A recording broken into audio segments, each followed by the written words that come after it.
9/8/65 की रिकॉर्ड चला है। ओम नमो शिवाय। ओम शांति। ये किसने कहा?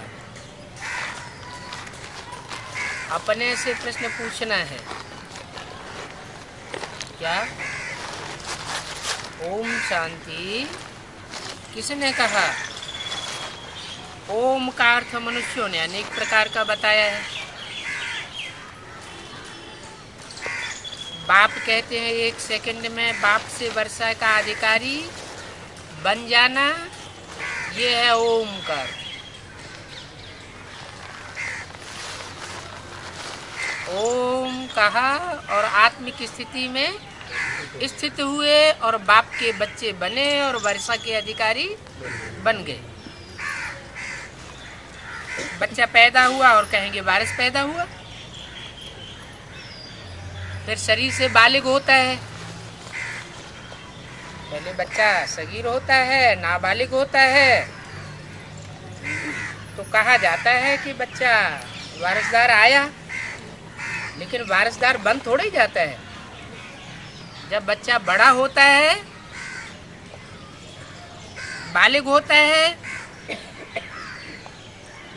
तब उसे वर्षा दिया जाता है। यहाँ भी ऐसे ही क्या? ओम आत्मा अपने को समझा और वर्षे का हकदार तो बन गया, लेकिन जब तक बालिग बुद्धि न हो तब तक पूरा वर्षा मिल नहीं सकता। बाबा को जाना पहचाना और वर्षे का मालिक बना।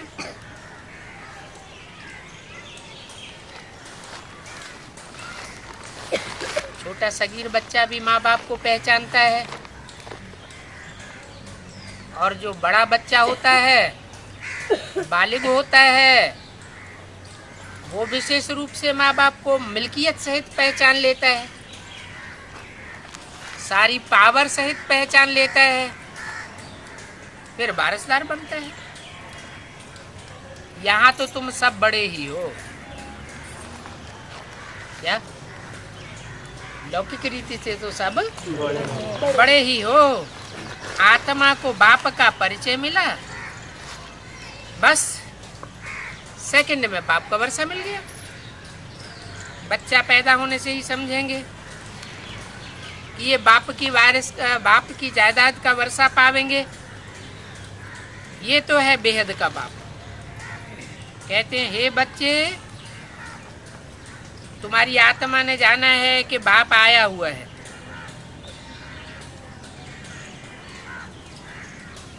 तुम बच्चे जानते हो बाप से हम कल्प कल्प ये राजधानी लेते। आया हुआ तो है, लेकिन किस लिए आया हुआ है? और धर्म पिताएं भी आते हैं।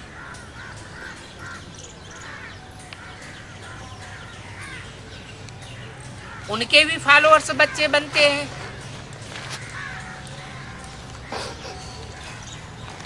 लेकिन वो ये नहीं जानते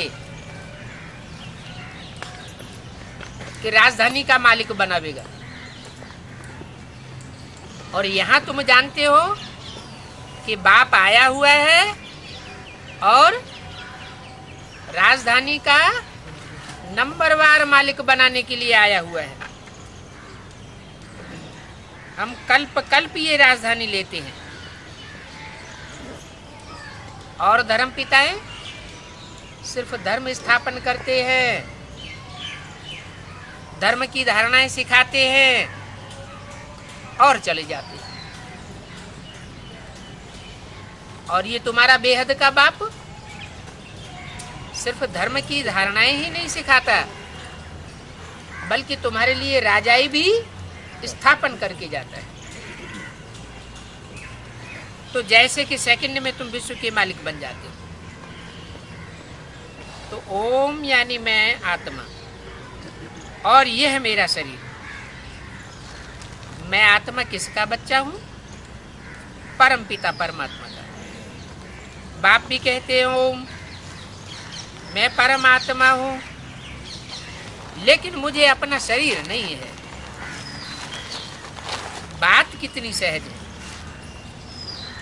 वो समझते हैं ओम यानी भगवान, फिर तो सब ओम हो गए, सब भगवान हो गए। भगवान तो एक ही होता है। वो कहते हैं हम तुम्हारा बाप हूं। परम यानी परमात्मा।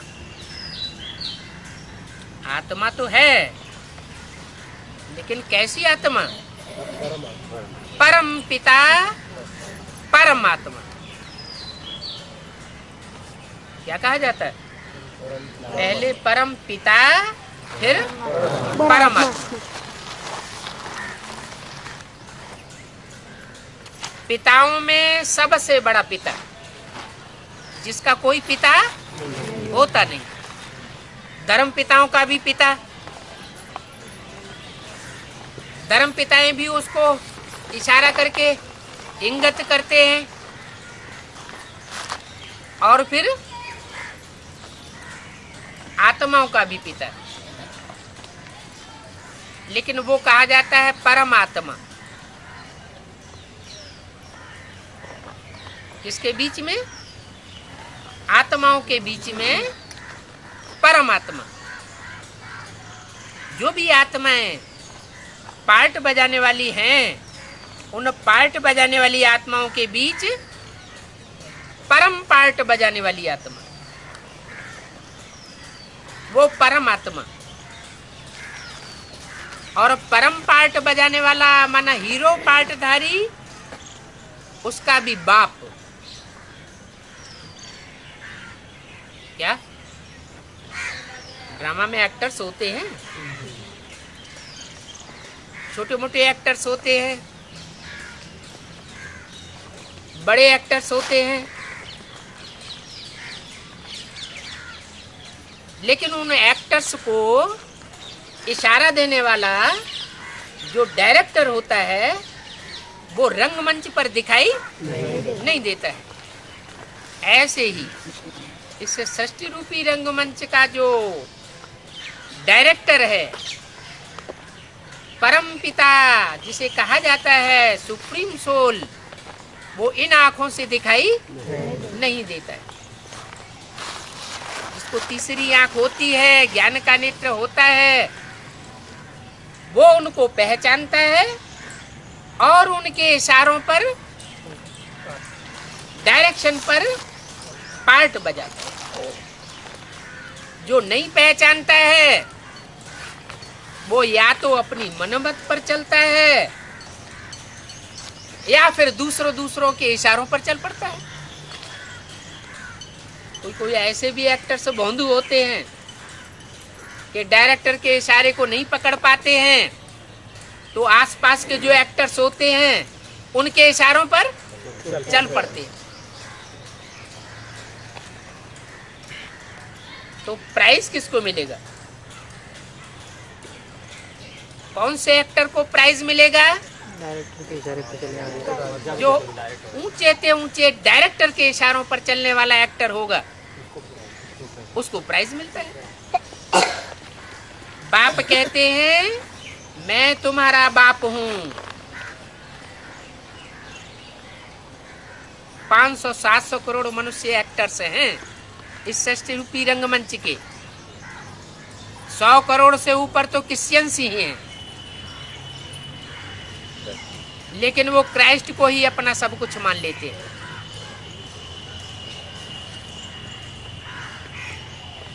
मुस्लिम मोहम्मद को अपना सब कुछ मान लेते हैं, लेकिन बाप कहते हैं कि मैं सबका बाप हूं। जो अपने को शिवो हम कह के बैठ जाते हैं, खुद भी भटकते हैं, दूसरों को भटकाते हैं, मैं उनका भी बाप हूं। इस रंगमंच के ड्यूरेशन में एक ऐसा भी टाइम आता है जिसमें उन धर्म पिताओं को भी ये मानना पड़ता है कि ये हमारा बाप है।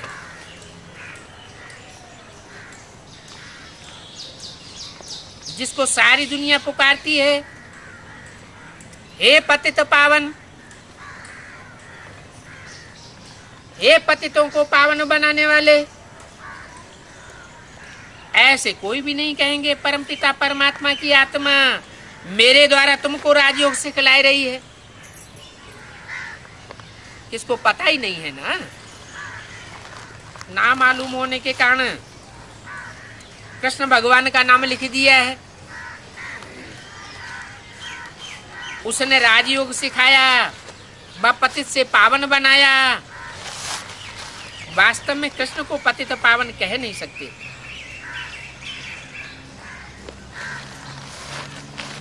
वो तो स्वर्ग का पहला बच्चा है। कहते भी है, हे कृष्ण नारायण वासुदेव। एक तरफ शास्त्रों में लिख दिया है कि सतयुग का गद्दी नशीन नारायण होता है। सतयुग में नारायण का राज्य चलता है। और दूसरी तरफ जब कीर्तन गाते हैं तो कहते हैं, हे कृष्ण नारायण वासुदेव। वही कृष्ण है, वही वसुदेव है, वही वासुदेव है और वही नारायण है। बेचारे समझते नहीं हैं कि सतयुग में जो कृष्ण होता है वो प्रिंस कृष्ण ही बड़ा होकर के नारायण बनता है, सतयुग का महाराजा बनता है। और सतयुग जो होता है वो सिर्फ भारत में ही होता है। उस समय किसी दूसरे धर्म खंड में सतयुग नहीं होता है। वो कृष्ण बच्चा जो सतयुग का प्रिंस बनता है, उसने कोई से तो जन्म लिया होगा। जिससे जन्म लेता है वो रचयिता तो उसका भी बाप होना चाहिए ना। बाप माना बड़ा। वो होता है विश्व का मालिक।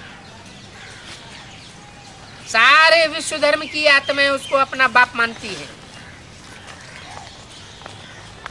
उसको कहते हैं नर नारायण। नर से डायरेक्ट नारायण बनने वाला। ब्रह्मा बाबा की तरह शरीर छोड़कर नर से प्रिंस बनने वाला नहीं। ब्रह्मा बाबा की सोल तो शरीर छोड़ देती है, फिर प्रिंस बनती है कृष्ण के रूप में। वो सतयुग में जाके जन्म लेता है। लेकिन उसको भी वर्षा देने वाला सतयुग में कोई तो बाप होता है ना। जो बाप होता है वो ही डायरेक्ट नर से नारायण बनता है। तो जो डायरेक्ट नर से नारायण बनता है वो ही गीता का भगवान है। उसमें ही परमात्मा बाप प्रवेश करते हैं और प्रवेश करके निराकारी, निर्विकारी, निरहंकारी परम पिता परमात्मा का पार्ट बजाते हैं। कृष्ण को पतित पावन नहीं कह सकते। कृष्ण की आत्मा भी अभी पतित से पावन बन रही है। 68 में जब उन्होंने शरीर छोड़ा था तो पावन नहीं बन गई। अगर पावन बन जाए तो संपूर्ण निरबंधन बन जाए। तो सूक्ष्म शरीर का भी कोई बंधन नहीं रह सकता। तो कृष्ण को पतित पावन कह नहीं सकते। वो तो स्वर्ग का पहला बच्चा है, रचना है। जो पहले है पिछाड़ी में भी वो ही होगा। सीढ़ी का चित्र दिखाते हैं ना। सतयुग के आदि में भी सीढ़ियों पर खड़ा हुआ प्रिंस दिखाते हैं और कलयुग के अंत में भी ब्रह्मा बाबा को खड़ा हुआ दिखाते हैं। इसलिए उनको श्याम सुंदर कहते हैं। इनको ब्रह्मा की सूल जो शरीर छोड़ देती है, शरीर छोड़ने के बाद जिस तन में परमपिता परमात्मा पार्ट बजाते हैं, उसी तन में वह भी प्रवेश करके पार्ट बजाती है, वह भी बैठ करके पढ़ाई पढ़ती है। लेकिन वो बच्चे के रूप में पढ़ाई पढ़ती है और सुप्रीम सोल बाप उनको पढ़ाने वाला है। तो जो आदि में पतित था वही अंत में फिर पावन बनता है। पूजा पावन की होगी या पतित की होगी? पावन की पूजा होती है, पवित्रता की पूजा होती है, अपवित्रता की पूजा नहीं होती। ऐसे तो गुरुओं के भी चित्र बनाए जाते हैं, मूर्तियां बनाई जाती हैं, नेताओं की भी मूर्तियां बनाई जाती हैं, लेकिन उनकी पूजा होती है क्या? क्यों नहीं पूजा होती? क्योंकि उनमें पवित्रता की संपूर्णता नहीं होती। तो वही कृष्ण की सोल जो दादा लेखराज ब्रह्मा के रूप में पतित थी, फिर जिस चोले में प्रवेश करती है वह चोला भी पहले पतित होता है, बाद में पावन बनता है। जब पतित होता है तो वही चोला श्याम, और जब पावन बन करके संसार में प्रत्यक्ष होता है तो वही चोला श्याम सुंदर कहा जाता है। श्याम सुंदर एक चोले का नाम है या दो चोलों का नाम है? एक शरीर रूपी चोले का नाम है। ऐसे नहीं कि दादा लेखराज श्याम और सतयुग में जाकर के कृष्ण के रूप में जन्म लेगा तो सुंदर होगा, फिर तो दो चोले हो गए। तो श्याम सुंदर एक व्यक्तित्व का नाम है, एक पर्सनालिटी का नाम है, दो का नाम नहीं है।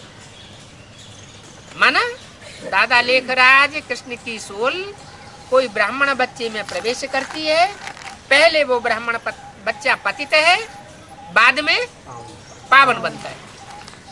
तो उस चोले की यादगार शास्त्रों में श्याम सुंदर के रूप में दिखाई गई, तो उनको इसलिए श्याम सुंदर कहते हैं। पहले नंबर में है कृष्ण। फिर 84 जन्म के बाद उनका नाम ब्रह्मा एडाप्ट होता है। क्या कहा? 84 जन्मों के बाद उनका नाम ब्रह्मा एडाप्ट होता है। एडाप्ट बिंदी करेगी या कोई साकार करेगा? तो कब एडाप्शन हुआ ये जो उनका नाम ब्रह्मा पड़ा है? हाँ, नहीं, संगम युग के आदि में जरूर कोई व्यक्तित्व हुआ जिसमें सुप्रीम सोल परमात्मा बाप ने प्रवेश किया और दादा लेखराज को वो प्रजापिता का टाइटल, ब्रह्मा का टाइटल दिलवाया, तो उनका नाम ब्रह्मा एडाप्ट होता है। बाप आकर के बच्चों को एडाप्ट करती है। क्या? एडाप्ट करने वाला भी साकार में चाहिए और जो बच्चा एडाप्ट होता है वो भी साकार में चाहिए। तो ये एडाप्शन कब हुआ? यज्ञ के आदि में जिस हस्ती में परमात्मा शिव ने पहले प्रवेश किया और दादा लेखराज के प्रश्नों का वो साक्षात्कारों का क्लैरिफिकेशन दिया, वो व्यक्तित्व हुआ अडॉप्ट करने वाला, जिसमें सुप्रीम सोल ने पार्ट बजाया। अहम बीज प्रदपिता, जिसके लिए गीता में बोला गया है, मैं षष्ठी रूपी रंगमंच पर आकर के बीज बोने वाला पिता हूँ। तो उसने आकर के ज्ञान का बीज बोया, साक्षात्कारों का अर्थ समझाया, और 10 साल के बाद ब्रह्मा की सोल में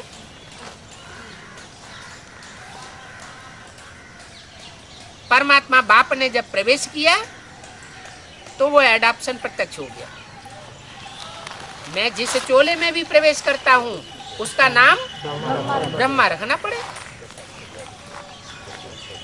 तो सन 47 में एडॉप्ट किया हुआ चोला भी जो बाप का टाइटल है, प्रजापिता का टाइटल, ब्रह्मा का पहला टाइटल धारण कर लेता है,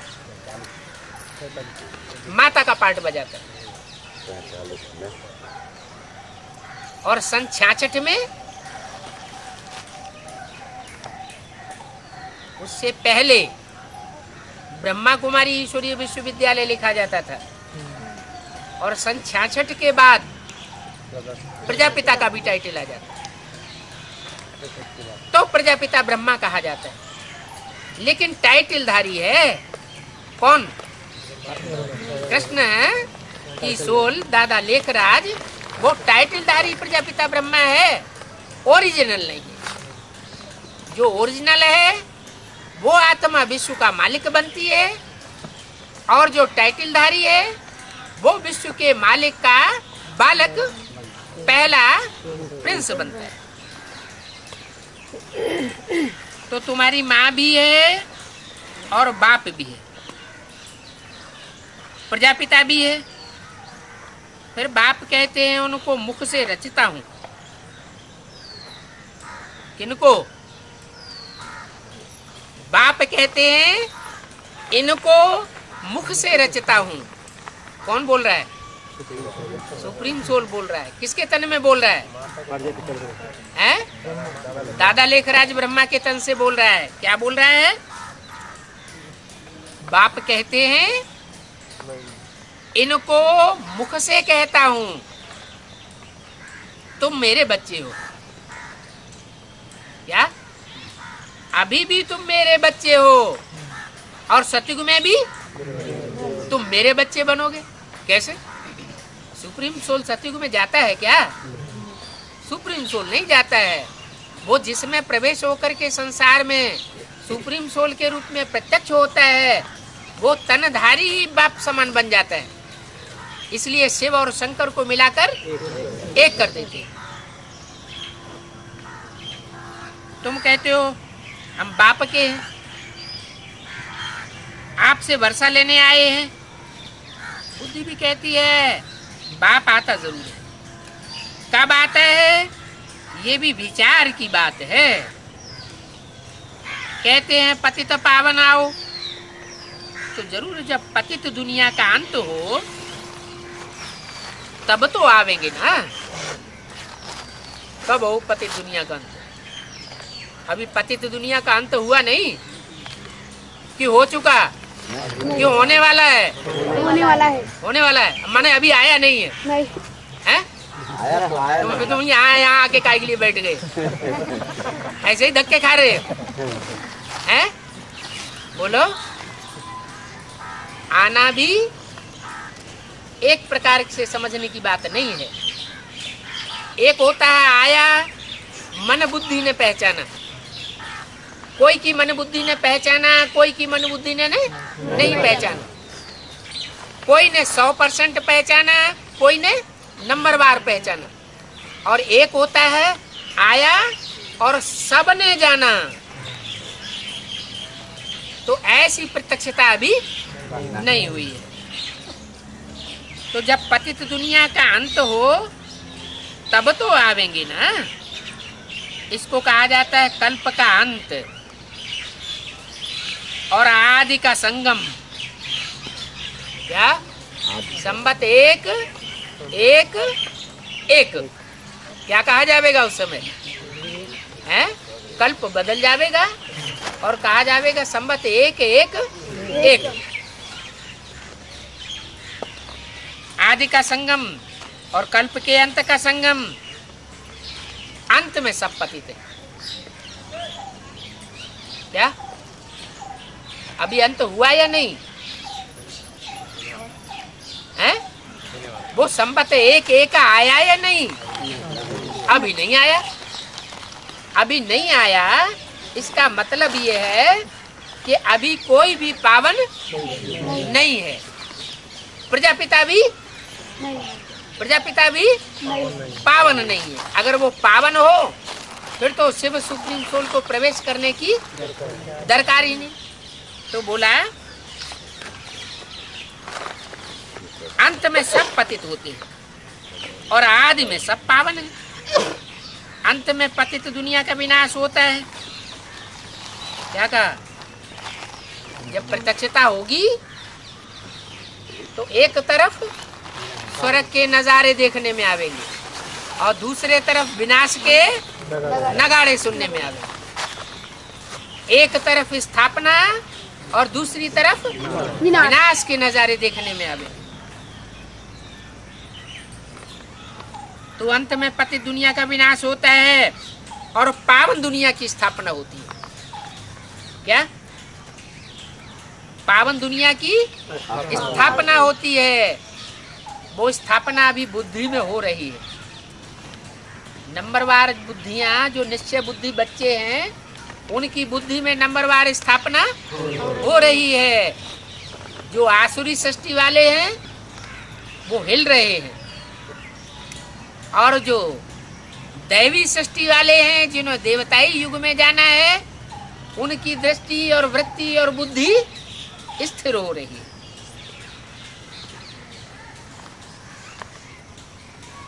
पहले स्थापना स्थूल में होगी या पहले बुद्धि में होगी? पहले बुद्धि में स्थापना होनी चाहिए।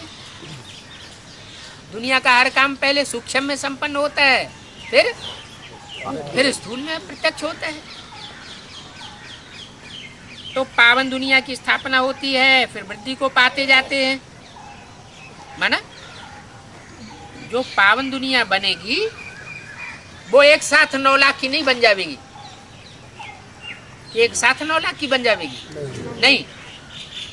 पहले परिवार से इकाई शुरू होती है, माँ बाप और बच्चे। तो वो माता पिता और वो बच्चे,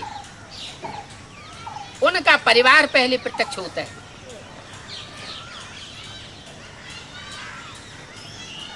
तो पावन दुनिया की स्थापना होती है, फिर वृद्धि को पाते हैं।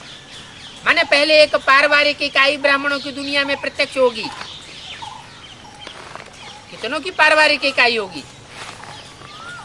108 की है, 16,108 की तो 8 की है। पहले तो 8 और 9 विशेष आत्माएं हैं जो हर अनुष्ठान में पूजी जाती है। कोई भी अनुष्ठान करते हैं, यज्ञोपवीत करेंगे, शादी ब्याह करेंगे, भागवत रामायण करेंगे, कथा करेंगे, तो पटली के ऊपर नवग्रह का पूजन किया जाता है। तो वो 9 जो आत्माएं हैं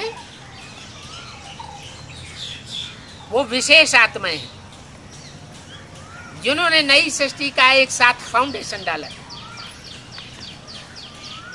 प्रवृत्ति मार्ग का फाउंडेशन डाला। तो पहले तो छोटा परिवार होगा, फिर धीरे धीरे वृद्धि को पाते रहेंगे। गाया भी जाता है ब्रह्मा द्वारा स्थापना है? या 8 और 9 के परिवार की स्थापना ब्रह्मा द्वारा। ब्रह्मा ने तो 68-69 में ही शरीर छोड़ दिया, फिर कहां से स्थापना होगी? द्वारा माना मीडिया चाहिए ना, तो मीडिया ही नहीं है तो स्थापना अब कैसे होगी? होगी कि नहीं होगी? होगी। कैसे होगी? है?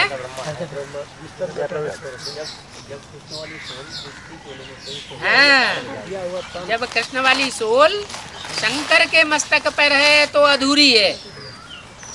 सर माथे पर उस बच्चे को बैठाया हुआ है, पढ़ाई पढ़ रही है, और जब पढ़ाई पूरी हो जाएगी वो ज्ञान चंद्रमा संपूर्ण बन जाएगा। क्या?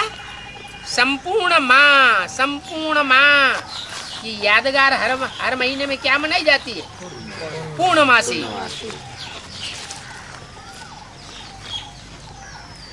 पूर्णमासी है? पूर्णमासी क्यों कहते हैं? पूर्णमा कहें? पूर्णिमा पूर्णिमा। हाँ, भक्ति मार्ग में जो सतो प्रधान स्टेज होती है सात्विक, तो वहाँ कहते हैं पूर्णिमा। अभी कहते हैं पूर्णमासी। पूर्णमासी माने मास को पूर्ण करने वाली, महीने को पूर्ण करने वाली। तो बोला गाया भी जाता है ब्रह्मा द्वारा स्थापना। नई सृष्टि की स्थापना होगी तो किसके द्वारा होगी? ब्रह्मा के द्वारा। अब तथाकथित ब्रह्मा कुमार कुमारियों से पूछा जाए, ब्रह्मा ने तो शरीर छोड़ दिया और ये वाणी तो ये कहती है कि ब्रह्मा द्वारा नई दुनिया की स्थापना होगी, तो ये कैसे होगी? तो उनकी बुद्धि में तो कुछ बैठेगा नहीं, क्योंकि वो तो है झूठे ब्राह्मण, क्योंकि उनका तो कोई ब्रह्मा बाप अभी मौजूद है ही नहीं। बाकी जो सच्चे ब्राह्मण हैं उनसे पूछा जाए तो सच्चे ब्राह्मणों में भी नंबरवार हैं। कोई इस राज को जानते हैं, कोई नहीं जानते। ये है त्रिमूर्ति। क्या? जो ब्रह्मा द्वारा स्थापना होती है ये त्रिमूर्ति का राज है। तुम जानते हो शिव बाबा के बच्चे सब ब्रदर्स हैं, चाहे ब्रह्मा हो, चाहे विष्णु हो, चाहे शंकर हो। शिव बाबा के जो भी बच्चे हैं सब आपस में भाई भाई। तो जब रचना होती है तो भाई बहन बनते हैं। माता पिता क्यों कहते हो? इसलिए कहते हो कि माता पिता से तुम्हें वर्षा पाना है। लौकिक वर्षा होते हुए पारलौकिक वर्षा पाने के लिए तुम पुरुषार्थ करते हो। यह है कलयुग मृत्युलोक, ये अमरलोक नहीं है। जब तक पढ़ाई पढ़ाई जा रही है तब तक क्या है? मृत्युलोक। कब तक पढ़ाई पढ़ने है? जब तक देह अभिमान में जीना है, जब तक जीना है तब तक मरना है। मरना है। जब तक जीना है तब तक पीना है? जब तक देहभान में जी रहे हैं तब तक ज्ञान जल पीने की दरकार है। और जब इस पुराने देहभान को हम त्याग करके नए जन्म में प्रवेश कर जावेंगे तो फिर हमें ज्ञान पीने की दरकार नहीं रहेगी। तो सतयुग को अमरलोक कहा जाता है। यहाँ तो मनुष्य अकाले मर पड़ते हैं, पता ही नहीं पड़ता कब मर पड़े। हद में भी है एकदम मर पड़ते हैं, अचानक मौत हो जाती है।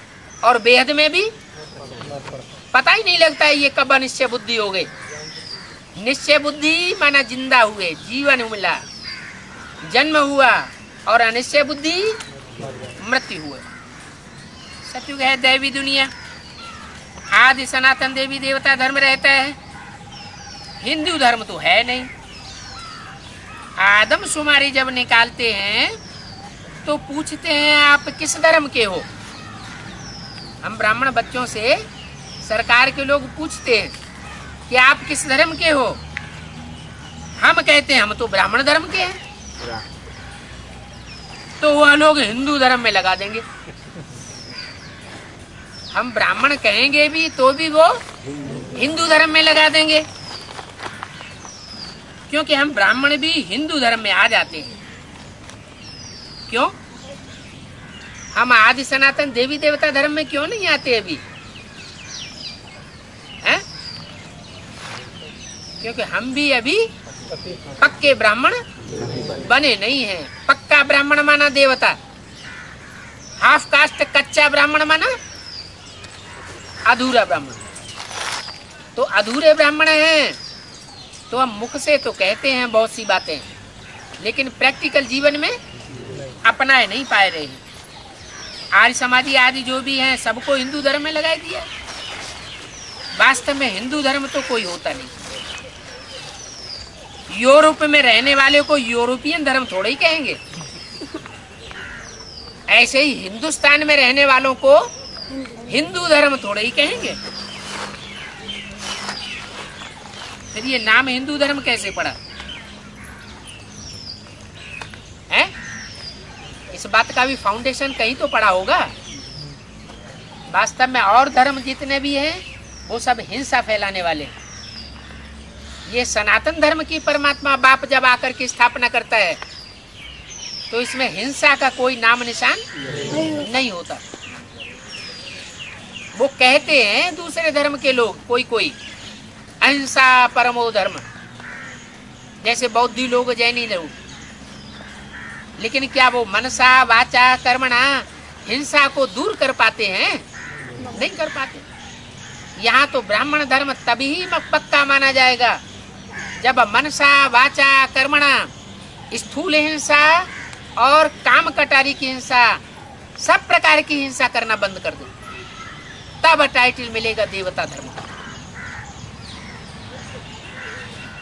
तो हिंसा करने वाले वो हिंदू नहीं कहे जा सकते। हिंग माने हिंसा, दू माना दुईते। जो हिंसा को दूर करें वो असली हिंदू, और जो हिंसा को बढ़ावा दें वो हिंदू नहीं हो सकते। उन्होंने झूठा हिंदू नाम रखवा दिया है। ये वास्तव में बात अभी की है। अभी बाप आकर के हमको ऐसा धर्म स्थापन करना सिखाए रहे हैं। धर्म तो क्रिश्चियन धर्म है ना, क्राइस्ट से क्रिश्चियन धर्म स्थापन हुआ, माना। बुद्ध से बौद्ध धर्म स्थापन हुआ, मोहम्मद से मुस्लिम धर्म स्थापन हुआ, माना। धर्म पिता के नाम पर धर्म का नाम माना जाता है। तो बाप कहते हैं कितने इडियट हो गए। पूछा जाता है हिंदू धर्म किसने स्थापन किया, तो बेचारे मुझ पड़ते हैं। कोई कहते हैं राम ने स्थापन किया, कोई कहते हैं कृष्ण ने स्थापन किया, कोई कहते हैं शिव भगवान ने स्थापन किया, गीता के भगवान ने स्थापन किया। लेकिन पक्की बात कोई बता ही नहीं सकते कि कब स्थापन किया।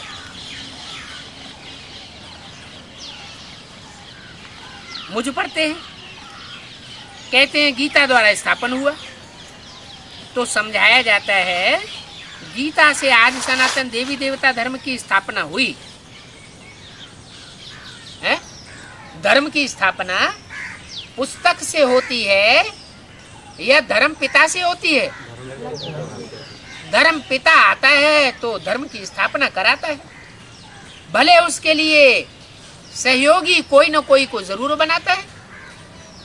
तो परमपिता परमात्मा भी जो गीता का भगवान बन के आता है वो स्वयं पिता बनता है और गीता को माता बनाता है। उस माता के द्वारा भारत के घर परिवार में सनातन धर्म की स्थापना का काम संपन्न कराता है। जो भगवान का नाम रूप से संसार में प्रत्यक्ष होता है वो वही व्यक्तित्व है जो ब्रह्मा का बड़ा पुत्र माना जाता है। कहते हैं ब्रह्मा की मानसी सृष्टि के 4 बड़े पुत्र थे, बहुत ज्ञानी थे। उनमें सबसे जास्ती ज्ञानी था सनत कुमार। तो सनत कुमार जिसे योगीश्वर का टाइटल शास्त्रों में दिया हुआ है, वही संसार में शंकर के नाम रूप से प्रत्यक्ष होता है। दोनों को ही योगीश्वर का टाइटल मिला हुआ है, लेकिन न जानने के कारण लोग सनत कुमार को अलग व्यक्तित्व समझ लेते हैं और शंकर को अलग व्यक्तित्व समझ लेते हैं। कृष्ण को भी योगी राज कहते हैं, लेकिन उन्होंने तो कृष्ण को गीता का भगवान बनाई दिया। वास्तव में जो संगम युगी कृष्ण है वही संगम युग में विश्वनाथ शंकर का पार्ट बजाता है, योगीश्वर का पार्ट बजाता है, और वही सनत कुमार का पार्ट बजाता है आरंभ में। तो बोला है कि तुम हो देवी देवता सनातन धर्म के। तो कहते हो कि देवताएं बहुत पवित्र थे, हम तो पतित हैं, हम अपन को देवता अभी कैसे कहलावे? तो फिर समझाया जाता है अच्छा आप पवित्र बनो। अभी तक नहीं कहला सकते, कोई बात नहीं, अब तो पवित्र बनो। फिर से देवी देवता धर्म में हम सब आ जावे तो कहते हैं हमको फुर्सत नहीं। आपकी ये बातें तो हमको बहुत नई लगती हैं। ऐसी नई नई बातें तो आज तक किसी ने सुनाई नहीं, हमको विश्वास नहीं होता है। बरोबर वास्तव में हम आदि सनातन देवी देवता धर्म के हैं। 9865 की वाणी का दूसरा पीठ। पूजते भी भारतवासी देवताओं को हैं। जो दूसरे धर्म के लोग हैं वो देवताओं की पूजा उतनी नहीं करते, और अगर कहीं दूसरे देशों में देवताओं की पूजा होती भी है, मंदिर बनाए भी जाते हैं, तो वो वही लोग हैं जो भारत से पहुंचे हुए हैं। जैसे क्रिश्चियन क्राइस्ट को पूजते हैं, परंतु पतित होने के कारण आप उन्हें को देवता नहीं कहला सकते। अच्छा, क्रिश्चियंस अपन को देवता नहीं कहला सकते, और वो अगर डुरापा दें, क्यों भाई हम अपन को देवता क्यों नहीं कहला सकते? हमारे शास्त्रों में भी तो जन्नत का जिक्र है, पैराडाइज का जिक्र है। मुसलमान लोग और क्रिश्चियन लोग ये प्रश्न कर सकते हैं ना, तो हम देवता क्यों नहीं बन सकते? डीटी राज्य में क्यों नहीं आ सकते? तो उनको कहना चाहिए, अच्छा तुम भी बन सकते हो। जो शर्त यहाँ भारतवासियों के लिए, वो शर्त तुम्हारे लिए भी। क्या क्या शर्त? पावन बनो, पवित्र बनो। तो कहते हैं हमको फुर्सत नहीं। बाप कहते हैं तुम तो ऊंट पंछी हो। क्या ऊंट पंछी क्या होता है? रेगिस्तान होता है ना, चारों तरफ रेत ही रेत होता है, तेज हवाएं चलती हैं, आंधड़ आता है, लेकिन वो ऊंट ऐसा जानवर है वहां का, चाहे आंधी हो, चाहे तूफान हो, चाहे कितनी भी गर्मी पड़े, पानी मिले या न मिले, लेकिन वो जहाज की तरह उड़ता रहता है। तो पूछा जाता है तुम देवता क्यों नहीं कहलाते हो? तो कहते हैं हम पतित हैं। बाप कहते हैं तुम हो ऊंट पंछी। अच्छा, अभी तुम पतित से पावन बनो, तो कहते हैं हमको फुर्सत नहीं। ऊंट पक्षी को बोलो उड़ो, तो कहेगा मुझे पंख ही नहीं है, उड़ू कहां से? मैं तो ऊंट हूं, बोलो। अच्छा, सामान उठाओ, तुम उड़ नहीं सकते, जानवर हो, ऊंची स्टेज में नहीं उड़ सकते, तो अच्छा सामान उठाओ, वजन ढो, तो कहेगा हम तो पक्षी हैं। माना कोई भी तरीके से सेवा नहीं करेगा, अगर सेवा करेगा भी तो डिससर्विस कर देगा। क्या क्या कहा? ऊंट पक्षी का मिसाल दिया। तो बाप भी कहते हैं देवता तो बनना पड़े, जब पवित्र बनेंगे तभी बनेंगे। माया ने तुम्हारे पर काट दिए, काहे के? ज्ञान योग के जो पंख हैं वो माया रावण ने तुम्हारे काट दिए हैं। समझते नहीं। सावन के महीने में शिव की पूजा करते हैं,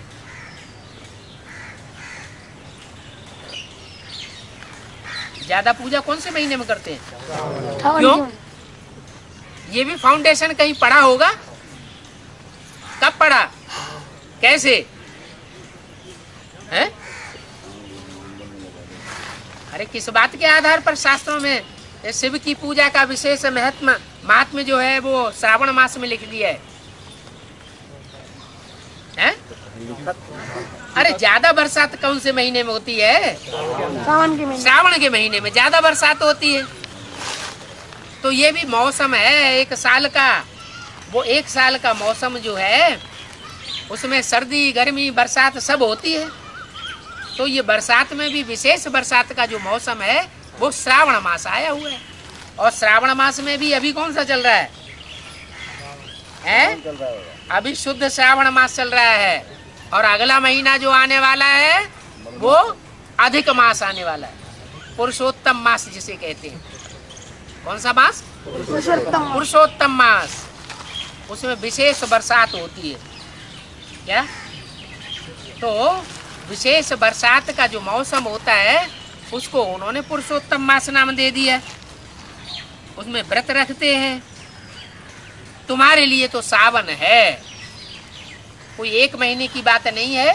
तुम्हारा तो पूरे वर्ष सावन ही सावन है।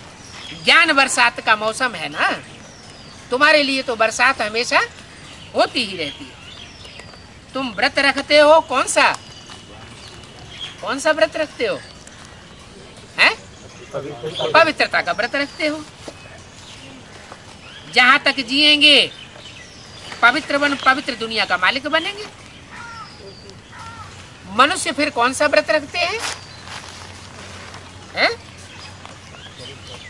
अब वो व्रत रखते हैं भोजन का। तुम्हारी इंद्रियों का बेहद का भोजन है, उसको तुम त्याग देते हो। विकारों का जो भोजन है, जो 63 जन्म से आदत पड़ी हुई है, उसको तुम इस जन्म में त्याग देते हो। और वो भगत लोग जो हैं, नहीं, वो भगत लोग जो हैं वो स्थूल व्रत रखते हैं। तो तुम्हारा है बेहद का। पाप कहते हैं ये विख मत पियो। क्या? अमृत छोड़ विख काहे को खाए। ये इस समय की बात है। बाप आकर पूछते हैं, इस पर भी समझाना पड़ेगा। इस बात पर है, ये विख पीने की बात पर भी कि अमृत छोड़ करके भी विख पीते रहते हैं। इतना ज्ञान अमृत देते हैं, इतनी बरसात होती है श्रावण के महीने में ज्ञान की, फिर भी विख पीते रहते हैं। तो बाप को समझाना पड़ता है और समझाना पड़ेगा। अभी धीमी धीमी समझानी दे रहे हैं, आगे चल के गहराई से तीखी समझानी देवेंगे। शिव को तो बहुत पूजते हैं ना, है? ज्यादा पूजा किसकी होती है? शिव की ज्यादा पूजा होती है। तो ज्यादा पवित्रता का पालन किसने किया होगा? शिव ने किया। वो तो है ही पवित्र, पालन क्या करेगा? है? सदा शिव वो तो है ही पवित्र। वो तो 5000 साल में कभी अपवित्र बनता ही नहीं। फिर उसकी पवित्र बनने की यादगार कैसे बनेगी? वो जब प्रवेश करता है जिस तन में, तो वो तनधारी जो है वो सबसे जास्ती पवित्र बनने का पुरुषार्थ करता है। तो शिव को बहुत पूजते हैं। पूजा जो है वो साकार की होती है या निराकार ज्योति बिंदु की होती है। आत्मा की कोई पूजा थोड़ा ही होती है। बिंदी को रख दिया जाए, उसकी पूजा करेंगे, वो तो पानी डालते ही लुढ़क जाएगी। तो बिंदी की पूजा नहीं होती, निराकार की पूजा नहीं होती। जो बिंदु साकार में प्रवेश करता है, वो साकार जो स्वरूप है वही लिंग का रूप धारण करता है। लिंग का अर्थ है जिसको हाथ पांव नाक कान जैसे है ही नहीं। क्या? इंद्रियां होते हुए भी ऐसे आचरण करना जैसे इंद्रियां है ही नहीं। क्या? कोई कुछ भी बोलता रहे, कोई किसी ने भी गिलानी करता रहे, ढोल मजीरे बजाते रहे, अखबारों में बजाते रहे, रेडियो में बजाते रहे, टीवी में ढोल बजाते रहे। क्या है? क्या ढोल बजाते रहे? बहुत गिलानी करते रहे कि बहुत पतित है, बहुत भ्रष्टाचारी है। वो एक कान से सुनेगा और दूसरे कान से निकाल देगा। क्यों निकाल देगा? और जब सारे ही कहते हैं सुनना चाहिए ना, है? क्योंकि जानता है ये सब अज्ञान में गोते खा रहे हैं। इनको सच्चाई का पता नहीं है कि पतित किसे कहा जाता है और पावन किसे कहा जाता है। तो शिव को बहुत पूजते हैं। शिव बाबा कहते हैं पवित्रता का व्रत रखो। मैं आया हुआ हूं फिर से पवित्र देवी देवता धर्म स्थापन करने के लिए। यहाँ तो पावन कोई है नहीं। क्या यहाँ जो दुनिया है, जब तक संवत एक एक एक नहीं शुरू होता है तब तक यहाँ पावन कोई है नहीं। बाहर की दुनिया में बड़े बड़े सन्यासी होते हैं, उनके सामने अगर कोई कहे इस दुनिया में कोई पवित्र नहीं है तो उनको गुस्सा आ जाएगा। अच्छा, ब्राह्मणों की दुनिया के जो बड़े बड़े सन्यासी हैं, उनसे कोई कहे, क्या कहे, इस ब्राह्मणों की दुनिया में कोई पावन नहीं है, सब पतित भ्रष्टाचारी है, तो उनको बहुत गुस्सा आ जाएगा। वो कहते हैं हम तो पावन हैं, हमने घर घाट छोड़ा है, और जो घर घर में रहते हैं वो पतित हैं। बाप कहते हैं कीचड़ में रह करके जो पतित से पावन बने वो असली कमल पुष्प समान पवित्र जीवन बिताने वाला पवित्र व्यक्ति है। दूरबाज खुशवाज होकर के पवित्र बन गए तो वो तो कायरता की पवित्रता है। सतयुग में कोई भी बिख से पैदा नहीं होते। क्या संवत एक एक जब शुरू होगा तो कोई भी पैदाइश बिख की नहीं होगी। क्या है? मुख के द्वारा पैदाइश होगी। जो 8 का परिवार मान लो पहले तैयार हुआ, 8-9 का, तो उसमें मुख की पैदाइश पैदा होगी और कोई होगा ही नहीं। सारी दुनिया की बात है या सिर्फ उस ब्राह्मण परिवार की बात है? हाँ, जो ब्राह्मणों की नई दुनिया तैयार होगी उसमें कोई भी विषैली आंख से पैदा होने वाला नहीं होगा। दृष्टि भी व्यभिचारी बनती है कि नहीं बनती है? अभी भी ब्राह्मणों की दृष्टि अगर व्यभिचारी बनती है तो उस व्यभिचार की दृष्टि से जो भी पैदाइश होगी वो बिच्छू टिंडन की पैदाइश होगी। व्यभिचार की वृत्ति भी होती है, व्यभिचार की दृष्टि भी होती है, व्यभिचार की वाचा भी होती है, व्यभिचार की कर्म इंद्रियां भी बनती है। कोई भी प्रकार की व्यभिचार की पैदाइश जो है वो दुखदायी पैदा होती है। उस पैदाइश से स्वर्ग स्थापन नहीं हो सकता। सतयुग में बिख से पैदा नहीं होते, नहीं तो उनको संपूर्ण निर्विकारी क्यों कहते हैं? लक्ष्मी नारायण श्री कृष्ण आदि को कहते ही हैं संपूर्ण निर्विकारी। क्या टाइटल देते हैं उनको? हैं? ना पूरा टाइटल बताओ। सर्वगुण संपन्न, संपूर्ण अहिंसक, 16 कला संपूर्ण, मर्यादा पुरुषोत्तम। यहाँ ये तो पतित हैं, इनमें कोई गुण नहीं है। अपने लिए कहते हैं हम पापी नीचे हैं। बाप कहते हैं मेरी मत पर अब संपूर्ण निर्विकारी बनो तो तुम ऐसे लक्ष्मी नारायण बन जावे। क्या कहा? शर्त क्या बताई लक्ष्मी नारायण बनने के लिए? यह लक्ष्मी नारायण जैसा बनने के लिए क्या शर्त बताई? अगर मेरी मत पर चलेंगे और दूसरे मनुष्यों की मत पर या अपनी मन मत पर नहीं चलेंगे तो क्या होगा? तुम लक्ष्मी नारायण जैसे पावन बन जाएंगे। नर से नारायण और नारी से लक्ष्मी जैसे बन जाएंगे। तुम्हारी पढ़ाई कितनी भारी है? क्या इसमें भारी पने की क्या बात होगी? हैं? एक की मत पर चलना ये कोई भारीपन होता है क्या? नहीं। अगर एक की मत पर कोई चलता रहे तो कोई प्रकार की माया भी नहीं आए। होता क्या है? पढ़ाई पढ़ते पढ़ते दूसरों से प्रभावित हो जाते हैं, और जिनसे प्रभावित हो जाते हैं बस उनकी मत पर चल पड़ते हैं। वो कुछ न कुछ अपनी मिक्सरिटी कर देते हैं। शास्त्रों में भी क्या हुआ? बाबा तो मुरली में कहते हैं द्वापर के आदि में फिर भी शास्त्रों में सात्विकता थी। फिर बाद में क्या हुआ? शास्त्रों का इंटरप्रिटेशन करना शुरू कर दिया गुरुओं ने। एक ने गीता की व्याख्या की, दूसरे ने, तीसरे ने, चौथे ने, पांचवें ने, ढेर सारी गीता की व्याख्याएं होती चली गई। तो गीता में जब अनेक प्रकार के मतांतर घुस पड़े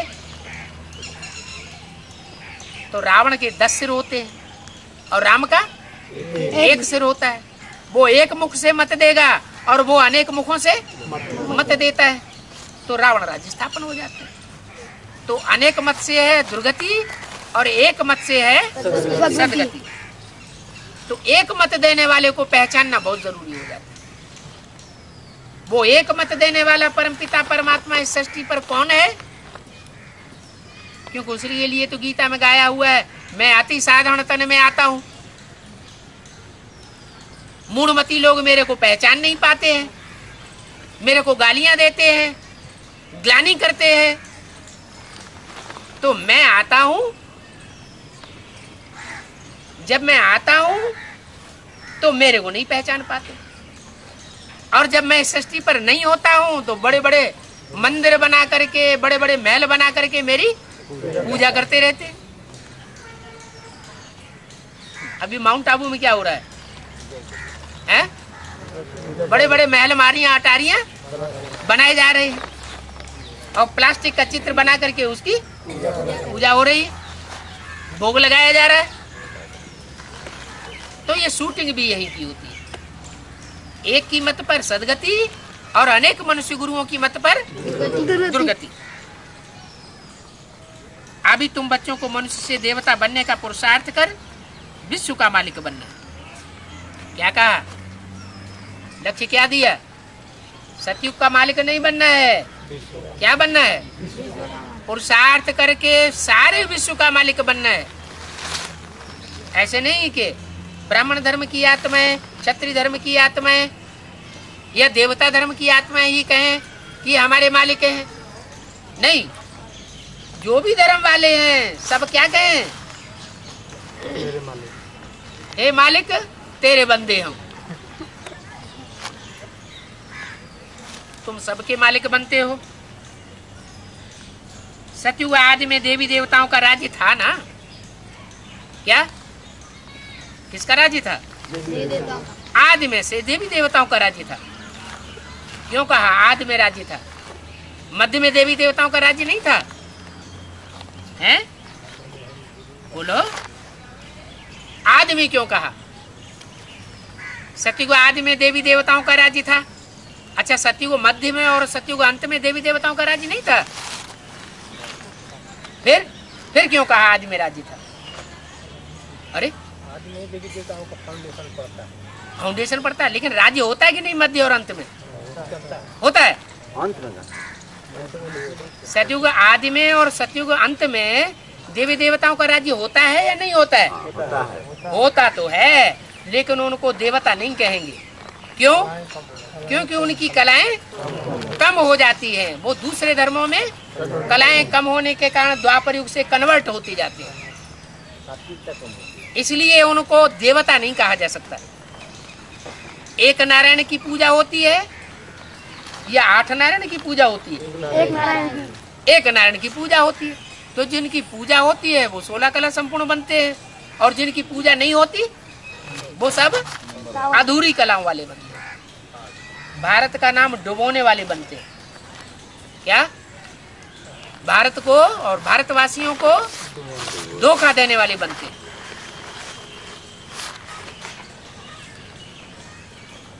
तो सतयुग आदि में देवी देवताओं का राज्य था। अब फिर देवी देवता धर्म की स्थापना हो रही है। क्या कहा? आदि में भी राज्य था उन्हीं का, और अभी भी किसकी स्थापना हो रही है? देवी देवता सनातन धर्म वालों की स्थापना हो रही है। तो कौन से वंश वाले चुने जाएंगे? हैं?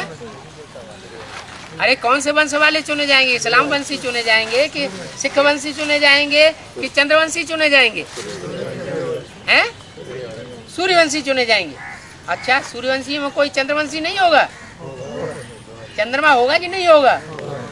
हाँ, ज्ञान चंद्रमा भी हो, नहीं तो प्रवृत्ति नहीं बनेगी, और प्रवृत्ति नहीं बनेगी तो प्रवृत्ति मार्ग के धर्म की स्थापना भी नहीं होगी।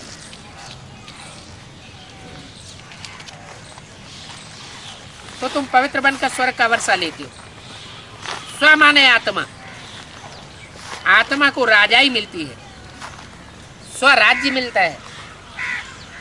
अभी तो उन्होंने कह दिया है कि सन 47 में हमने स्वराज्य लिया, लेकिन वो वास्तव में सच्चा स्वराज्य नहीं साबित हुआ।